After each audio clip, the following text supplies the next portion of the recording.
Hello friends, this is Eneli, your abundant life coach. And I'm actually a little sad. Not that I can't continue to do videos and other things, but we're wrapping up this month of transformation. I truly would love to hear from those of you who have been following along and implementing some of the ideas that I've given you on how to take hold of your life, how to transform you, how to not wait for the world to be exactly what you need it to be in order for you to be who you need to be, right? Change begins with you. And so today, I want to talk about health and the role that plays in your transformation. So again, there are just lots of sayings in our world that we hear and we just don't really dwell on them the way that we should. But we should start paying closer attention to some of these things, both to say, yeah, I agree with that and I'm embracing that, or nah, I'm going to pass that one, I'm going to pass on that one because there are actually some toxic elements to that and I'm just not going to go with that. But one of the sayings that I want to share with you today is obviously one that I think a lot of us have heard, which is health is wealth. But as much as we say it, I'm not really sure that many of us live that, right? Or maybe we are living it, but we're treating our health the exact same way we treat our wealth, which is why we have no wealth. But that's a whole conversation for another day. So as we talk about transformation, it's really important that you're not just thinking about what to do to transform yourself emotionally or mentally, right? But that you're also thinking about what you need to do to transform yourself in a physical sense. And all of them work hand in hand, right? So if you're just focusing on the physical and you don't address the emotional, you don't address the mental part of it, you're going to find yourself off balance. And if on the other hand, you're just this super spiritual, super mentally healthy person, but in terms of your physical body, you're not doing what you need to do, things aren't going to work too well for you either. And so when we talk about health as wealth, I want you to really sit down and take a great inventory of your health. I often ask people, like, where do you dwell most often emotionally?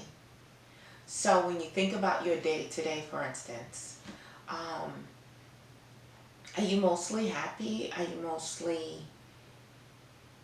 angry, just like it's simmering right underneath the surface and the slightest thing sets you off? Are you mostly sad?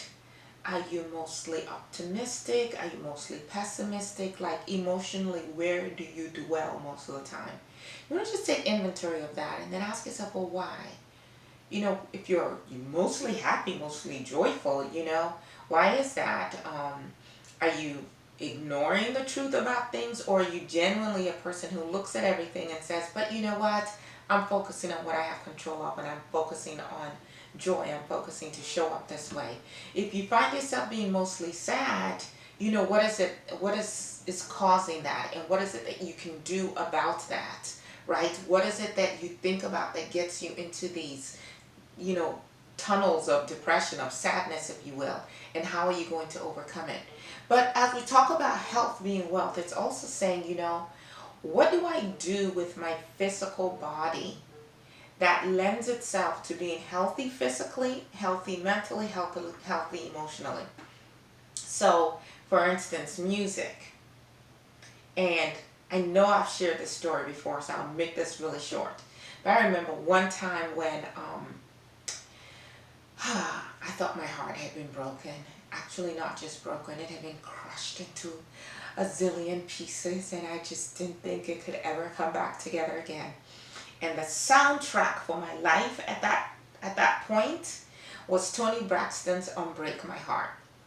And this was back in the day of CDs. And I would play that CD. I would wear that CD out.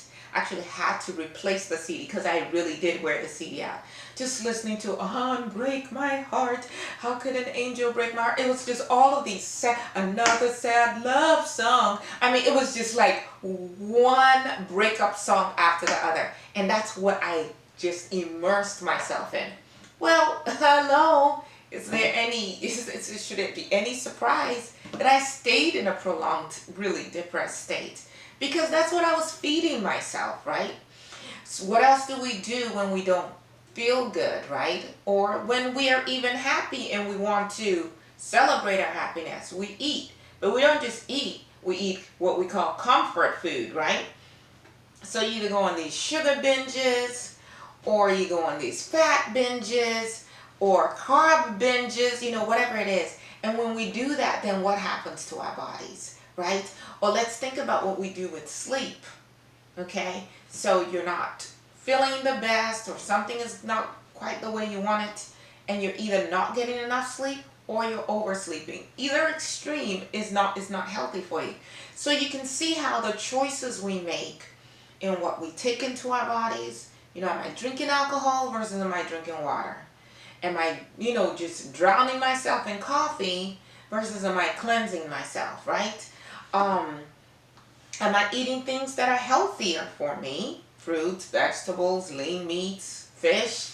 Or am I just like, hey, give me a dozen Red Lobster rolls or biscuits or whatever, and you just sit down and go to town on it in one setting?